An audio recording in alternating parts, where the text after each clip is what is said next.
प्यारे दोस्तों, क्या आपने कभी सुना है कि किसी सांप ने कभी खाना काबा का तवाफ किया हो?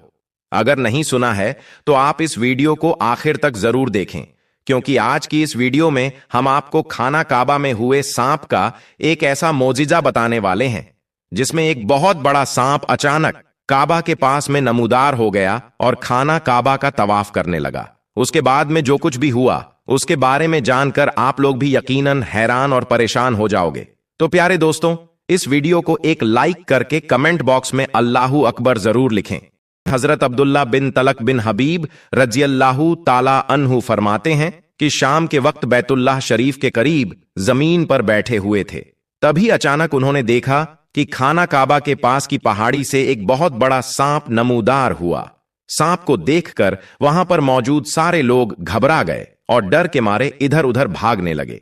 फिर उन्होंने देखा कि उस सांप ने खाना काबा के इर्द गिर्द 7 चक्कर लगाए, यानी कि उस सांप ने काबा का 7 बार तवाफ किया। तवाफ करने के बाद में वह सांप हजरे अस्वद के पास गया और वह सांप हजरे अस्वद को चूमने लगा। सब लोग उस सांप को देख रहे थे। उसके बाद में हजरत अब्दुल्लाह बिन तलक रजियल्लाहु ताला अन्हु उस सांप के पास गए और उससे कहा, ऐ उमरा करने वाले, जिन तुमने अपना उमराह मुकम्मल कर लिया और तुम्हें मालूम है कि यहां पर हमारी औरतें और कम उम्र के बच्चे भी मौजूद हैं और वह तुमसे डर रहे हैं, लिहाजा अब तुम वापस चले जाओ। चुनांचे जिधर से वह आया था वहीं पर वह चला गया। दोस्तों, आप सोच रहे होंगे कि यह सच में एक सांप था, तो हम आपको बता दें कि यह एक सांप नहीं था, बल्कि यह सांप की शक्ल में एक जिन्न था जो उमरा करने के लिए आया था और उमरा अदा करके फिर वह अपने मुकाम पर वापस चला गया। अल्लाह के पैगंबर हजरत मोहम्मद सल्लल्लाहु ताला अलैहि वसल्लम ने फरमाया कि मक्का और मदीना में बहुत से ऐसे जिन रहते हैं जो कलमा पढ़कर मुसलमान हो गए, अब वह नमाज भी पढ़ते हैं और उमरा भी करते हैं। प्यारे दोस्तों, सहाबी रसूल हजरत अब्दुल्लाह बिन जुबैर रजियल्लाहु ताला अन्हु फरमाते हैं, मैं एक रात हरम काबा में दाखिल हुआ और मैंने देखा कि चंद औरतें खाना काबा का तवाफ कर रही हैं। उन औरतों ने मुझे हैरत में डाल दिया, क्योंकि यह औरत आम औरतों की तरह नहीं थी। जब वह औरतें तवाफ से फारिग हुई, हरम से बाहर निकल गई।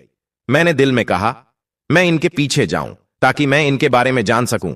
चुनांचे मैं उनके पीछे चल दिया और वह चलती रही, यहां तक कि वह मुश्किल तरीन जगह पर पहुंच गई। फिर ऊपर चढ़ाई पर चढ़ गई। फिर मैं उनके पीछे पीछे चल दिया, यहां तक कि वह एक वीरान जंगल में पहुंच गई। मैं भी उनके पीछे वीरान जंगल में दाखिल हो गया और मैं वहां क्या देखता हूं कि वहां पर कुछ बड़ी उम्र के लोग जो हैं वो बैठे हुए हैं। उन्होंने मुझसे कहा, ए इब्ने जुबैर, आप यहां कैसे?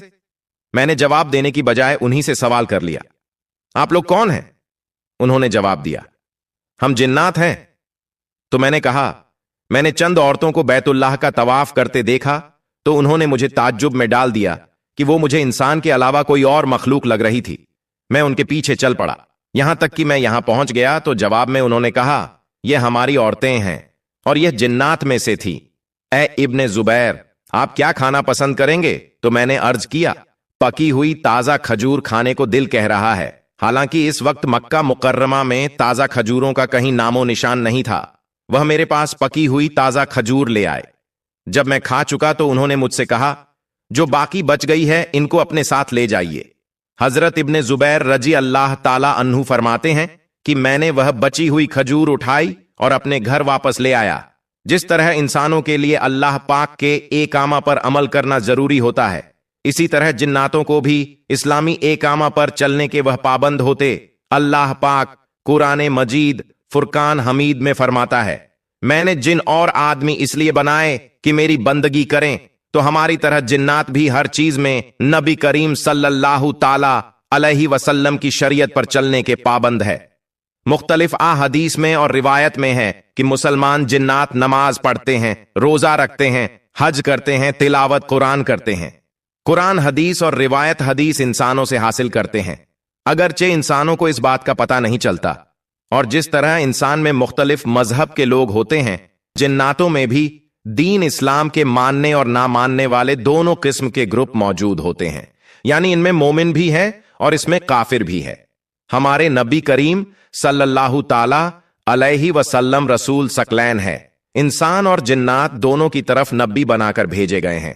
सकलैन जिन और इंसान को कहते हैं। जो जिन आप सल्लल्लाहु ताला अलैहि वसल्लम के दीन में दाखिल हुआ वह मोमिनीन के ग्रुप में शामिल हो गया और दुनिया और आखिरता और जन्नत में इनके साथ होगा। और जिसने नबी पाक सल्लल्लाहु ताला अलैहि वसल्लम को माना नहीं वह शैतान है और वह मोमिनीन की जमात से दूर है और इसका ठिकाना जहन्नम है। उल्मा फरमाते हैं कि जिंदा अकल रखने वाली और बोलने वाली मखलूक की 3 टाइप्स है, इंसान, फरिश्ते और जिन्नात। और इंसान और जिन्नात में से भी फिर हर एक की 2 टाइप्स है, नेक और बुरे नेक। इंसान को अबरार कहा जाता है, फिर इनमें रसूल और नबी भी होते हैं। और आम इंसानों में बुरे लोगों को अरार कहा जाता है, फिर इनमें कुछ काफिर होते हैं और कुछ नहीं। और जिन्नातों में जो बुरे जिन्नात होते हैं इनको सयान कहा जाता है। इसी तरह से एक नौजवान का एक और वाकया है। उसकी नई नई शादी हुई थी। खंदक से वह इजाजत लेकर अपने घर आया था। जैसे ही वह घर के करीब आया तो उसने देखा कि उसकी बीवी घर के बाहर खड़ी हुई है। यह देखकर वह नौजवान आग बबूला हो गया, यानी कि वह गुस्से से लाल हो गया। अपने शौहर को गुस्सा होते देखकर उसकी बीवी ने उससे कहा कि आप गुस्सा बाद में होना, पहले आप घर के अंदर देखिए कि क्या है। उसके बाद में वह नौजवान अपने घर में दाखिल हुआ तो उसने देखा कि उसके घर में एक बहुत बड़ा सांप कुंडली मारे हुए बैठा हुआ है। नौजवान ने फिर उस सांप को नेजे में पिरो लिया और अपने घर से बाहर ले आया। तभी उस सांप ने पलटकर उस नौजवान पर हमला कर दिया और उस नौजवान को सांप ने वहीं पर मार डाला। यह देखकर उसकी बीवी चीख चीख कर रोने लगी। उसके बाद में जब यह मामला अल्लाह के पैगंबर हजरत मोहम्मद सल्लल्लाहु ताला अलैहि वसल्लम की बारगाह में पहुंचा तो उस औरत की फरियाद सुनकर उस वक्त अल्लाह के नबी सल्लल्लाहु ताला अलैहि वसल्लम ने फरमाया, ऐ औरत, मदीना में जिन रहते हैं जो कलमा पढ़कर मुसलमान हो गए, इसीलिए अगर कभी आपके घर में कोई सांप आ जाए तो फिर 3 दिनों तक उसको खबरदार करो, यानी कि तुम उस सांप को 3 दिनों की मोहलत दो। अगर वह 3 दिन के बाद भी आपके घर से बाहर ना निकले तो फिर समझ लो कि वह शैतान है और फिर उसको मार डालो। तो दोस्तों, इस पर उलमा इकराम ने भी यही कहा है कि 3 मर्तबा इजाजत काफी है। अगर 3 दिन में वह घर से बाहर ना निकले या निकलकर दोबारा घर में दाखिल हो जाए तो फिर समझ लेना चाहिए कि वह शैतान है, इसीलिए फिर उसका कत्ल कर देना चाहिए। लेकिन वह सांप जिसकी दुम छोटी हो या जिसकी पुष्ट पर 2 स्याह लकीर हो, इन दोनों किस्म के सांपों को हर जगह और हर हाल में कत्ल कर दिया जाना चाहिए। इसी तरह से दोस्तों, एक और हदीस में सांप के मुतालिक जिक्र आया है। हजरत जाबिर बिन अब्दुल्ला रजी अल्लाहु ताला अन्हु से मरवी है कि एक मर्तबा हम लोग एक सफर में रसूल अल्लाह सल्लल्लाहु ताला अलैहि वसल्लम के साथ थे। आप सल्लल्लाहु ताला अलैहि वसल्लम एक खजूर के दरख्त के नीचे तशरीफ फरमाए हुए थे। तभी हमने देखा कि अचानक करीब से एक बहुत बड़े सांप ने आपकी तरफ रुख किया। लोगों ने उस सांप को मार डालने का इरादा किया तो यह देखकर अल्लाह के पैगंबर हजरत मोहम्मद सल्लल्लाहु ताला अलैहि वसल्लम ने फरमाया कि इसे ना मारो, इसको मेरे पास आने दो। उसके बाद जब वह सांप आप सल्लल्लाहु ताला अलैहि वसल्लम के पास पहुंचा तो उसने जाते ही अपना सर आपके कान के पास में कर दिया। यह देखकर फिर आप सल्लल्लाहु ताला अलैहि वसल्लम ने अपना सर मुबारक सांप के मुंह के करीब करके चुपके चुपके कुछ इरशाद फरमाया। उसके बाद वह सांप इस तरह से कहीं गायब हो गया गोया कि उसको यह जमीन निगल गई हो। दोस्तों, इसके बाद हजरत जाबिर रजी अल्लाहु ताला अन्हु फरमाते हैं कि उसके बाद हम लोगों ने अर्ज किया, या रसूल अल्लाह सल्लल्लाहु ताला अलैहि वसल्लम, आपने उस सांप को अपने कानों तक पहुंचने दिया। यह मंजर देखकर हम लोग तो बहुत डर गए थे कि कहीं वह सांप आपको काट ना ले। तो यह सुनकर अल्लाह के पैगंबर हजरत मोहम्मद सल्लल्लाहु ताला अलैहि वसल्लम ने फरमाया कि वह सांप नहीं था, बल्कि वह सांप की शक्ल में एक जिन था जिसको जिन्हों की जमात से भेजा गया था। कुरान पाक की फला सूरह में यह कुछ आयत भूल गया था। उन आयतों को दरियाफ्त करने के लिए जिन्नातों ने उसको मेरे पास में भेजा था। मैंने उसको वह आयत बता दी है। अब यह उनको याद करता हुआ यहां से चला गया। हालांकि सांपों के बारे में आप सब लोग अच्छी तरह से जानते हो कि सांप एक इंसान को नुकसान पहुंचाने वाला एक जहरीला जानवर होता है, यानी कि इंसान को तकलीफ देने वाला जानवर होता है। इसी वजह से हमारे प्यारे नबी सल्लल्लाहु ताला अलैहि वसल्लम ने सांप को मारने का हुक्म दिया है। हजरत आयशा रजी अल्लाहु ताला अन्हा से रिवायत है कि एक मर्तबा अल्लाह के पैगंबर हजरत मोहम्मद सल्लल्लाहु ताला अलैहि वसल्लम ने इरशाद फरमाया कि 5 जानवर ऐसे हैं, 5 जानदार ऐसे हैं, वह मस्जिद में भी अगर आपको कहीं मिल जाए तो उन्हें मार दिया जाए। वह 5 जानवर, यह है सांप और वह कौवा जिस पर सफेद निशान होता है, और काट खाने वाला चूहा और पागल कुत्ता, और आखिर में चील। दोस्तों, सांप तो इस कदर नुकसान पहुंचाने वाला जानवर है कि इसको तो नमाज तोड़कर भी पहले मारने का हुक्म हुआ है, यानी कि नमाज छोड़कर भी इसका कत्ल करने का हुक्म हुआ है। हजरत अब्बू हुरैरा रजियल्लाहु ताला अन्हु रिवायत करते हैं कि अल्लाह के पैगंबर हजरत मोहम्मद सल्लल्लाहु ताला अलैहि वसल्लम ने फरमाया कि नमाज के दौरान अगर इन 2 जानवरों को देखो, सांप और बिच्छू को, तो पहले इनको मार डालो। हालांकि सांप के बारे में कुछ अलग अलग हुक्म है। इसमें 3 बार पहले घर खाली करने का हुक्म दिया गया है, क्योंकि यह मुमकिन है कि वह कोई जिन हो जो सांप की शक्ल इख्तियार करके आया हो। हजरत अब्बू लुभाबा रजियल्लाहु ताला अन्हु से रिवायत है कि रसूल अल्लाह सल्लल्लाहु ताला अलैहि वसल्लम ने उन सांपों को जो घरों में रहते हैं उनको मारने से मना फरमाया है, सिवाय उनके जिनकी पुष्ट पर काली या सफेद धारियां बनी होती है और जिनकी दुम नहीं होती है, क्योंकि यह इंसान को ज्यादा नुकसान पहुंचाने में और औरतों का हमल गिरा देने का बाइस बनते हैं। इसीलिए इनको मारने का पहले हुक्म हुआ है। अब दोस्तों, सांप के हवाले से एक और अहम जानकारी आपको दे देते हैं। इस्लाम में सांप को खाना हराम है, मगर बहुत सी जगहों पर सांप को बड़े शौक से खाया जाता है और सांप का सूप भी पिया जाता है। चाइना में तो सैकड़ों मार्केट ऐसी है जहां हर किस्म के सांपों का खाना परोसा जाता है और लोग बड़े ही शौक के साथ में खाते भी हैं। और यही नहीं, सांपों का सूप तो दुनिया की महंगी डिशों में शुमार होता है, मगर एक मुसलमान को चाहिए कि वह हमेशा इससे दूर रहे, क्योंकि सांप को इस्लाम ने हराम करार दिया है। दोस्तों, मक्का मुअज्जमा के खाना काबा में नमाज के दौरान एक अजीबो गरीब वाकया पेश आया और यह वीडियो जो रिकॉर्ड हुई सोशल मीडिया पर तेजी से वायरल हो रही है। आज की वीडियो में हम आपको यह मंजर और यह वीडियो दिखाएंगे और पूरे वाकये की तफसील भी बताएंगे कि आखिर यह सब क्या मामला था। लेकिन यह सब देखने और जानने के लिए दोस्तों आपको हमारी वीडियो के आखिर तक जुड़े रहना होगा। तो चलिए दोस्तों, आगाज करते हैं आज की इस हैरान कर देने वाली वीडियो का। दोस्तों, इस वाक्य की तफसील बताने से पहले हम जिन्नात की बात करेंगे। कुरान की एक आयत और नबी करीम सल्लल्लाहु अलैहि वसल्लम की इस हवाले से जिन्नात से मुलाकात का वाकया भी आपको सुनाएंगे। सूरह अल अहकाफ में आता है कि जब हमने जिन्हों के एक गिरोह को तुम्हारी तरफ ले आए ताकि कुरान सुने, जब वे उस जगह पहुंचे जहां तुम कुरान पढ़ रहे थे तो उन्होंने आपस में कहा, खामोश हो जाओ। फिर जब वह पढ़ा जा चुका तो वे खबरदार करने वाले बनकर अपनी कौम की तरफ पलटे।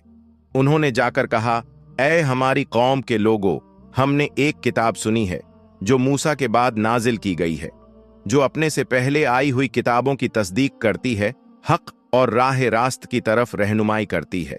ऐ हमारी कौम के लोगों, अल्लाह की तरफ बुलाने वाले की दावत कबूल कर लो और उस पर ईमान ले आओ। अल्लाह तुम्हारे गुनाहों को माफ कर देगा और तुम्हें दर्दनाक अजाब से बचा लेगा। और जो कोई अल्लाह की ताईद की बात न माने, वह न जमीन में कोई बलबूता रखता है कि अल्लाह को हरा सके, और न उसके कोई हमदर्द और सरपरस्त हैं कि अल्लाह से उसे बचा लें। ऐसे लोग खुली गुमराही में पड़े हुए हैं। प्यारे दोस्तों, 10वें साले नबवी में हुजूर सल्लल्लाहु अलैहि वसल्लम की हयात तय्यबा का सबसे मुश्किल साल था। 3 साल से कुरैश के तमाम कबीलों ने मिलकर बनी हाशिम और मुसलमानों का मुकम्मल बायकॉट कर रखा था और हुजूर सल्लल्लाहु अलैहि वसल्लम अपने घर वालों और सहाबा के साथ शैब अबी तालिब में रह रहे थे। शैब अरबी में घाटी को कहते हैं। यह मक्का के एक इलाके का नाम था जहां बनी हाशिम रहते थे। कुरैश के लोगों ने हर तरफ से इस इलाके की नाकाबंदी कर रखी थी, जिससे कोई भी चीज उन तक नहीं पहुंच सकती थी। सिर्फ हज के दिनों में वे बाहर जाकर कुछ खरीदारी कर सकते थे, मगर अब्बू लहब हर बार बाजार में जाकर कारोबारियों से कहता कि जो चीज यह खरीदना चाहते हैं उसकी कीमत इतनी बढ़ा दो कि ये न खरीद सके। इसने बनी हाशिम को बहुत परेशान कर दिया था। इस मुश्किल दौर में कई बार उन्हें घास और पत्ते खाने तक की नौबत आ गई थी। खुदा खुदा करके यह बायकॉट उसी साल खत्म हुआ था कि हुजूर सल्लल्लाहु अलैहि वसल्लम के चचा अब्बू तालिब, जो 10 साल से आपके लिए ढाल बने हुए थे, वफात पा गए। और इस सदमे को मुश्किल से 1 महीना गुजरा था कि आपकी अजीज बीवी हजरत खदीजा सलामुल्लाह अलैहा भी इंतकाल कर गईं। हजरत खदीजा की शख्सियत आगाज़े नबूवत से लेकर इस वक्त तक हुजूर सल्लल्लाहु अलैहि वसल्लम के लिए सुकून और तसल्ली का सबब बनी रही थीं। इन लगातार दुखों और तकलीफों की वजह से हुजूर सल्लल्लाहु अलैहि वसल्लम इस साल को आमुल हज़्न यानी गम का साल कहा करते थे।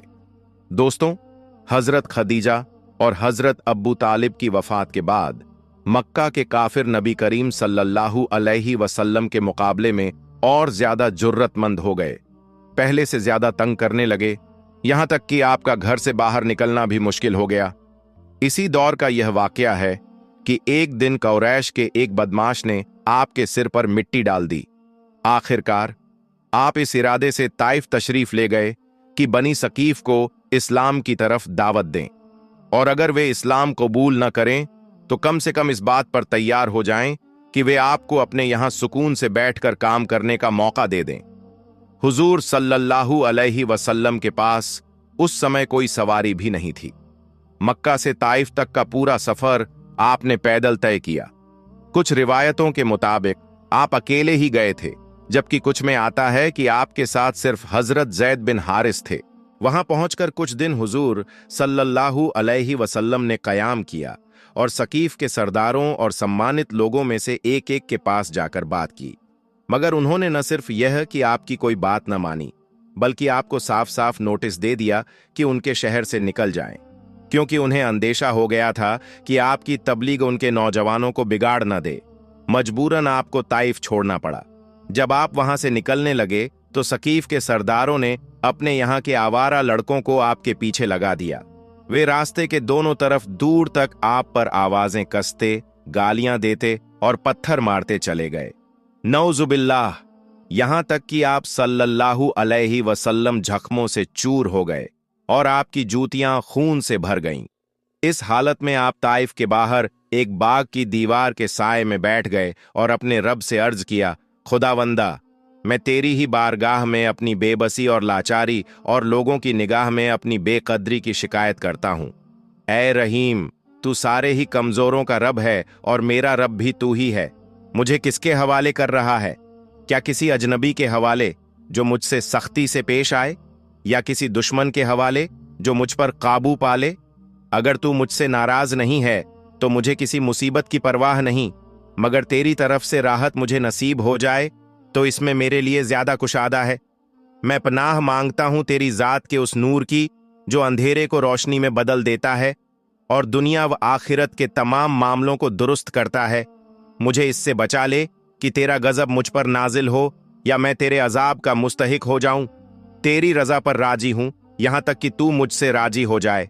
कोई ताकत और कव्वत तेरे बिना नहीं। दोस्तों, दिल शिकस्ता और गमगीन होकर जब आप कर्नल मुनाजिर के करीब आए तो महसूस हुआ कि आसमान पर एक बादल सा छाया हुआ है। नजर उठाकर देखा तो हजरत जिब्रील अलैहिस्सलाम सामने थे। उन्होंने पुकार कर कहा, आपकी कौम ने जो कुछ आपको जवाब दिया है, अल्लाह ने उसे सुन लिया है। अब पहाड़ों के संभालने वाले फरिश्ते को अल्लाह ने भेजा है। आप जो हुक्म देना चाहें उसे दे सकते हैं। फिर पहाड़ों के फरिश्ते ने आपको सलाम करके अर्ज किया, अगर आप फरमाएं तो दोनों तरफ के पहाड़ इन लोगों पर पलट दूं?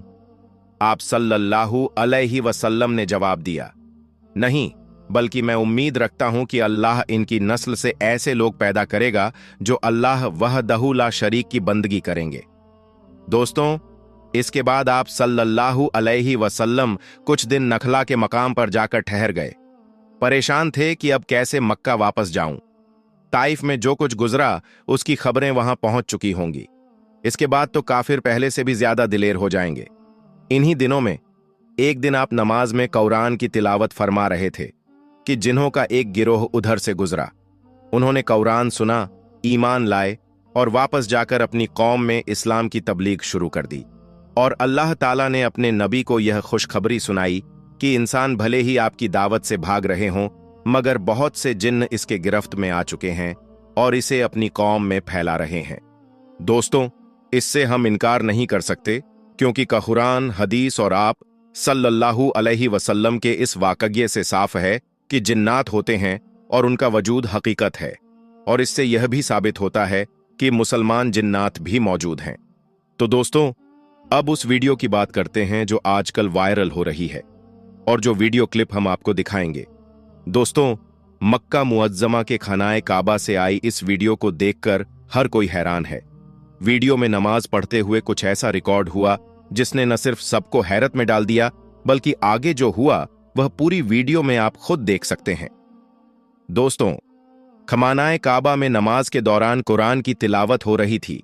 तभी अचानक एक ऐसा शख्स देखा गया जो औरों से थोड़ा अलग था। नमाज में सब कयाम की हालत में थे, जबकि वह रुकू की हालत में गया और फिर सजदा करने लगा।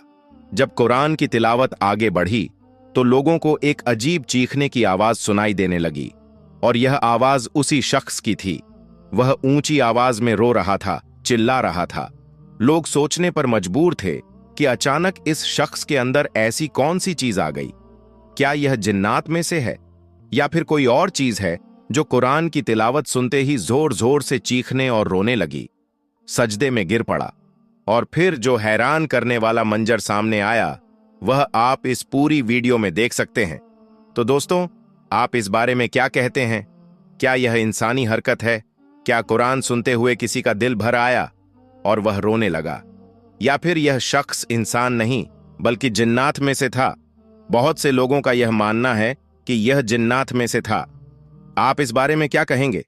कमेंट करके अपनी राय जरूर दीजिएगा। दोस्तों, रोजाना की बुनियाद पर हमें सोशल मीडिया पर कुछ ऐसी वीडियोस वायरल होती हुई नजर आती हैं कि जिनको सीसीटीवी कैमरे की मदद से रिकॉर्ड किया जाता है। हमने अक्सर देखा होगा कि कोई राह चलते हुए सड़क पर मौजूद शख्स अचानक गायब हो जाता है। किसी गाड़ी के सामने आने वाले शख्स को अचानक से कोई चीज उठाकर दूसरी तरफ ले जाती है और वह महफूज बच जाता है। कभी हमने घर में मौजूद किचन में या अपने घर के किसी कमरे में इसी तरह की अनहोनी सी हरकत देखी होगी, या फिर किसी सीसीटीवी फुटेज में हमने कुछ ऐसी हरकत देखी होगी कि जिसके देखने के बाद आप खौफजदा हो गए होंगे। सोशल मीडिया पर फैली ऐसी बहुत सारी वीडियोस हैं कि जिनमें हम जिन्नात को या उनकी हरकतों को रिकॉर्ड होता हुआ देख सकते हैं। कुछ अनयूजुअल एक्टिविटीज होती हैं। दोस्तों, जिन्नित अच्छे भी होते हैं और बुरे भी होते हैं। कुछ आपकी हिफाजत करते हैं तो कुछ आपको नुकसान भी पहुंचते हैं। दोस्तों, गैर मुस्लिम तो इस हवाले से कहते हैं कि यह तो कोई आत्मा है। पुराने मकानात और खंडरात में मौजूद इस किस्म की हरकतें अगर हों तो वहां पर होने वाली बदरूहों का तसव्वुर रखते हैं। लेकिन दीने इस्लाम इस हवाले से क्या कहता है? चलिए दोस्तों, कुछ इस हवाले से आज की वीडियो में आपको बताते हैं कि जिन्नात के हकीकत क्या है, जिन्नात अच्छे और बुरे किस तरह से होते हैं और इंसान के मुकाबले में उनकी उम्र किस तरह से होती है। कुरान और हदीस इस बारे में क्या कहते हैं। लेकिन वीडियो में आगे बढ़ने से पहले दोस्तों, आपसे गुजारिश है कि अगर आपने अभी तक हमारा चैनल सब्सक्राइब नहीं किया है तो अभी सब्सक्राइब करें। साथ में बेल आइकन को जरूर प्रेस करें ताकि लेटेस्ट अपलोड होने वाली वीडियो का नोटिफिकेशन आपको सबसे पहले मिलता रहे। दोस्तों, मौजूदा दौर पर अगर नजर डाली जाए तो फितनों की भरमार लगी हुई है। आज दिन एक नया फितना सामने आता है। अगर अल्लाह ताला की मदद शामिल हाल हो तो अमान मिल जाती है, वरना इन फितनों का शिकार होकर लोग अपने ईमान को भी कमजोर करते हैं और दूसरों को भी गलत रास्ता बताते हैं। अल्लाह ताला ने अपनी कामिल कुदरत से बेशुमार मखलूकात पैदा की, लेकिन सिर्फ दो को इबादत का इख्तियार दिया, एक इंसान और दूसरा जिन्नात। क्योंकि जन्नत हमें नजर नहीं आते, इस बिना पर बहुत से गलत अकायद सामने आते हैं। कुछ साइंसी जहन के हजरात तो इनके वजूद का ही इनकार कर देते हैं, कुछ इनको दिए गए तसर्रुफात मुंह मोड़ लेते हैं और कुछ इस हद तक जाते हैं कि इन्हीं को सब कुछ मानते हैं। अल्लाह ताला ने जिन्नात को यह सलाहियत दी है कि वह इंसान को देख सकता है, मगर इंसान को ऐसी कोई ताकत नहीं दी कि वह जिन्नात को देख सके। लेकिन हमने ऐसी बहुत सारी वीडियोस देखी हैं कि किसी दरवाजे का अचानक से बंद होना, टेबल पर पड़ी किसी चीज का अचानक से गिर जाना, रोड पर चलते हुए किसी शख्स का अचानक किसी गाड़ी के सामने आना, लेकिन फिर अचानक उस शख्स का महफूज तरीके से सड़क के दूसरी तरफ चले जाना यकीनन इंसान को हैरान कर देता है। दोस्तों, जिन्नात से हम इनकार नहीं कर सकते, क्योंकि अल्लाह ताला ने कुरान मजीद में और हादसे मुबारक में रसूल पाक सल्लल्लाहु अलैहि वसल्लम ने जिन्नात की हकीकत के बारे में बता दिया है। जिन्नात अच्छे भी हो सकते हैं और बुरे भी हो सकते हैं। उनमें भी तमाम किस्म की नस्ल मौजूद होती है। उनमें कुफ्फार भी हैं और उनमें मुस्लिम भी हैं। कुछ आपको नुकसान पहुंचाते हैं तो कुछ आपको फायदा भी पहुंचते हैं। कुरान करीम की सूरह जारियात में अल्लाह ताला फरमाते हैं, और मैंने जिन्न और आदमी इसलिए ही पैदा किए कि मेरी बंदगी करें। सूरह रहमान में अल्लाह ताला का फरमान है, और जिन्नात को पैदा फरमाया आग की लू यानी लपट से। इसी तरह हजरत आयशा सिद्दीका से मरवी है कि हुजूर पाक सल्लल्लाहु अलैहि वसल्लम ने फरमाया कि फरिश्तों को नूर से, जिन्नात को आग के शोलों से और सैयदना आदम अलैहिस्सलाम को मिट्टी से पैदा किया गया। आयात कुरानी और हदीस मुबारका से पता चला कि जिन्नात को आग से पैदा किया गया। हजरत इब्ने अब्बास रजियल्लाहु ताला अन्हु से रिवायत है कि हजरत आदम अलैहिस्सलाम की तख्लीक से 2000 साल पहले जमीन पर जिन्नात रहते थे। उन्होंने जमीन पर फसाद बर्पा किया और खून रेजी की। जब अल्लाह ने जमीन पर फरिश्तों के लश्कर भेजे, जिन्होंने उन्हें मारा और समुद्री जजीरों की तरफ भगा दिया। जिस तरह आदम अलैहिस्सलाम तमाम इंसानों के बाप हैं, इसी तरह इब्लीस तमाम जिन्नात का बाप है। जिन्नात के खुराक में हड्डी और लीद के अलावा जिस चीज के खाने पर बिस्मिल्लाह ना पड़ी जाए, इसके अलावा लोबिया नामी एक सब्जी भी है जो कि बहुत सारे लोग शौक से खाते भी हैं। तो दोस्तों, आपको बताते चलें कि जिन्नात की गिजाएं हैं। जिन्नात अक्सर व बेशतर नजासत की जगह पर होते हैं, जैसे टॉयलेट, कचरे के ढेर और गुसलखाने वगैरह जो हैं, वहां पर यह रहते हैं। इसके अलावा जिन्नात टीलों, वादियों, बिलों, सुराखों, वैरानों में और इंसानों के साथ भी रहते हैं। चिकनाई वाले कपड़े और झाड़ियां में भी जिन्नात रहते हैं। अगर जिन्नात की एग्जाम के हवाले से बात की जाए तो अल्लामा बदरुद्दीन मोहम्मदी अहमद ऐनी बुखारी शरीफ की शरह अब्दुल कारी में जिन्नात अक्सर एग्जाम तहरीम करते हैं। इनमें पहली किस्म है हॉल की। ये सबसे ज्यादा खतरनाक और खबीस जिन्न है जो किसी से मानुस नहीं होता। जंगलात में रहता है, मुख्तलिफ शक्लें बदलता रहता है और रात के वक्त दिखाई देता है, और तन्हा सफर करने वाले मुसाफिर को अमूमन दिखाई देता है जो उसे अपने जैसा इंसान समझ बैठता है। यह उस मुसाफिर को रास्ते से भटकाता है। दूसरी किस्म है साला। यह भी जंगलों में रहता है। जब यह किसी इंसान को देखता है तो उसके सामने नाचना शुरू कर देता है और चूहा बिल्ली का खेल खेलता है। तीसरी किस्म है गद्दार। यह मिस्र के आप पास वाले इलाकों और यमन में भी पाया जाता है। इसे देखते ही इंसान बेहोश होकर गिर जाता है। चौथी किस्म है वलिहान। यह वीरान समुद्री जजीरों में रहता है। इसकी शक्ल ऐसी है जैसे इंसान शतुरमुर्ग पर सवार होता है। जो इंसान जजीरों में जा पड़ते हैं, यह उन्हें खा लेता है। पांचवी किस्म है मश्क। यह इंसान के आधे कद के बराबर होता है। देखने वाले इसे इंसान ही समझते हैं और यह सफर में जाहिर होता है। इसके अलावा बाज जिन्नात इंसानों से मानुस होते हैं और उन्हें तकलीफ नहीं पहुंचाते। बाज जिन्नात कुंवारी लड़कियों को उठा ले जाते हैं। बाज कुत्ते की शक्ल के होते हैं, बाज छिपकली की शक्ल में भी होते हैं। जिन्नात की शक्ल को अल्लाह ताला ने यह अदराक दिया है कि वह इंसानों को देख सके, लेकिन इंसानों को यह कमाल नहीं मिला कि वह जिन्नात को देख पाए। हाँ, जिन्नात अगर किसी और शक्ल में जाहिर हों तो फिर उस देखा जा सकता है। इमाम शाफी रहमतुल्लाह अलैह कहते हैं कि जो आदिल शख्स यह गुमान करे कि उसने जिनको देखा है असल शक्ल में, तो मैं उसकी गवाही को बातिल कर देता हूं। जिन्नात में मोमिनीन भी हैं जो कि नमाज भी पढ़ते हैं, रोज भी रखते हैं, हज भी करते हैं, तिलावत कुरान भी करते हैं। अगरचह इंसानों का इसका पता नहीं चलता, लेकिन यह तमाम बातें मुस्लिम जिन्नात में पाई जाती हैं। जिस तरह इंसानों में कुफ्फार मौजूद है, इसी तरह जिन्नात में भी कुफ्फार है। इसी तरह अच्छे और बुरे जिन्नात भी हैं, जिनमें तिलावत करने वाले जिन्नात, खौफे खुदा की वजह से जान से गुजरने वाले तहज्जुद गुजार जिन्नात, यहाँ तक कि काबा मुशर्रफ का तवाफ करने वाले नेक जिन्नात भी होते हैं। जहां तक बात की जाए जिन्नात की उम्र की, तो इनकी उम्र बहुत लंबी होती है। कुछ लोग इस अकीदे के मालिक हैं कि अल्लाह ने जिन्नात को कोई तसर्रुफ, कोई ताकत नहीं दी, और कुछ का कहना है कि जिन्नात बहुत ज्यादा ताकत मिली है। अल्लाह ताला ने जिन्नात को कितनी कुव्वत अता फरमाई, कुरान और हदीस और कुछ रिवायत से इस दिमागी खलिश को भी अपने दिमागों से दूर करने की कोशिश करें। तख्ते बिल्कीस जो 80 गज लंबा और 40 हाथ जोड़ा था। हजरत सुलेमान अलैहिस्सलाम ने बिल्कीस के कासिद और तोहफे ठुकराकर उसे मुसलमान होने का हुक्म भेजा और दरबार में हाजिरी को कहा।